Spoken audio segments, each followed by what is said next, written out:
It is not up to us to set the table for the heavenly banquet. It is up to us to teach table manners, end quote. God has issued the invitation. Jesus has prepared the banquet. What is our response? You see, each one of us has a choice, a free choice. Each one of us will make the choice of whether or not we attend the banquet. There are many invitations to mission, since that's what United Methodist Women is all about, missions. Many invitations to mission in our world, our nation, our Firelands district, in our local committees, and we can respond or not. As an example I thought about when I was preparing this message is the invitation to serve in the Redbird Missionary Conference, deep in the remote Appalachian Mountains of southeastern Kentucky. And I am thrilled that you are sending a team to Redbird. Who else is going to Redbird?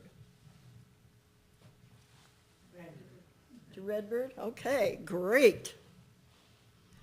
I responded to that invitation for 20 summers, volunteering there.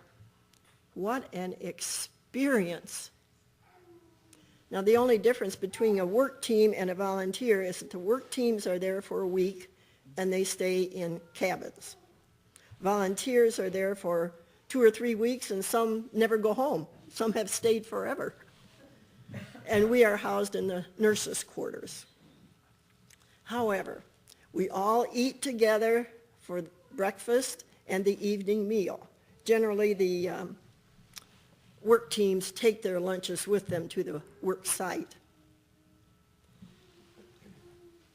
Which brings another thought to mind. We hear a lot today about getting out of your comfort zone. I was almost always out of my comfort zone when I was at Redbird. For one thing, the people didn't talk like I talk. The first assignment I had, my first time there, was to answer calls coming in at the Redbird Clinic. I never understood a word they said, especially the names of people wanting an appointment at the clinic. I didn't last too long on that assignment. Another thing, I noticed the people moved so slowly. Nobody was in a hurry. That was way out of my comfort zone. But it soon rubbed off on me. And I slowed down, and it was wonderful. The people down there ate strange food. At least strange to this city girl. But I accepted every invitation to eat with the locals or the mission workers. I even attended and ate at a funeral dinner. I was at their table while I choked down food I had never eaten before, tried to do it with a smile. I still can't believe I ate squirrel gravy and collard greens. Now, I did read in the Sandusky paper, they were advertising some of the food places in Sandusky, and this is called the New Sandusky Fish Company. And down at the bottom it says it's not on the menu, but you should know about, we have collard greens. Maybe I'll have to try that. Maybe I'll like it better now. I didn't ask for seconds, but I truly appreciated the invitation to this outsider. They made me feel at home. In that part of the country, they excel in hospitality. Well, I did enjoy their lighter-than-air biscuits and their fresh-from-the-garden beans. Out of my comfort zone? Oh, yes. But as we shared our day's experience at the evening meal, it was a table experience I wouldn't trade for the fanciest meal in a high-class restaurant.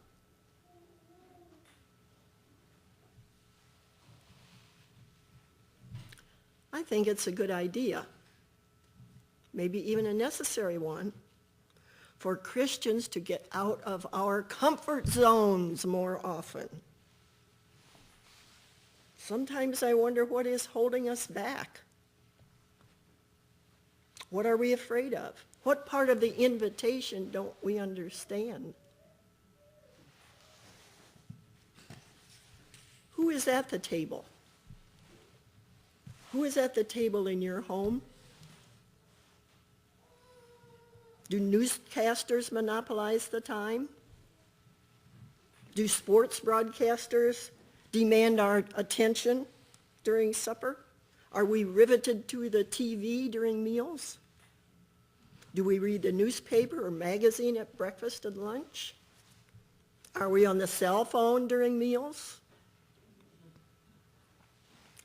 My son and daughter-in-law's family know that when all are seated at the table, the TV is off, everything is off, and the conversation is about each other. Annie, what did you learn in preschool today? Noah, what new rules did you learn in 4th grade phys ed today? Kiana, what new songs did you play in 8th grade band today?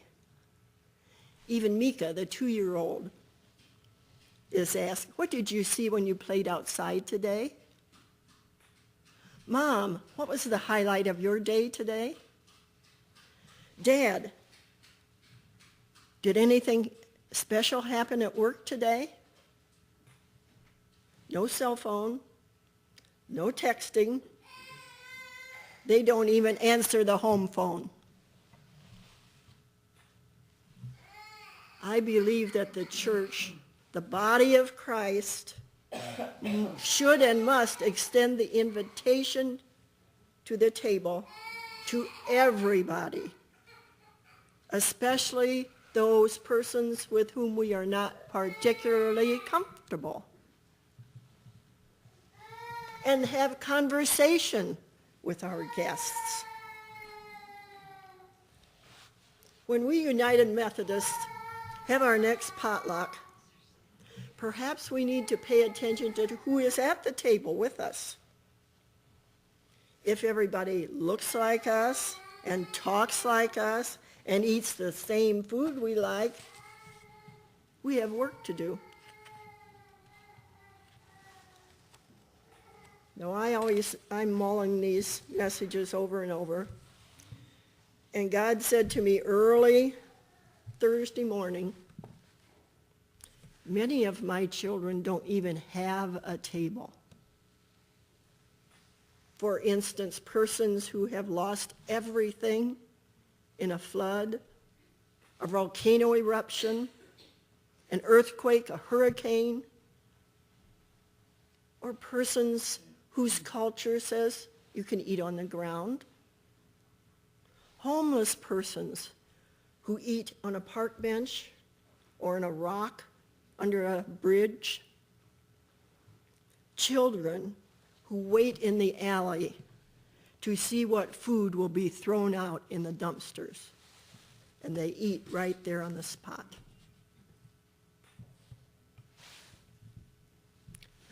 Well, aren't you glad that as United Methodists, we invite everyone to the table of Holy Communion? There is room for all.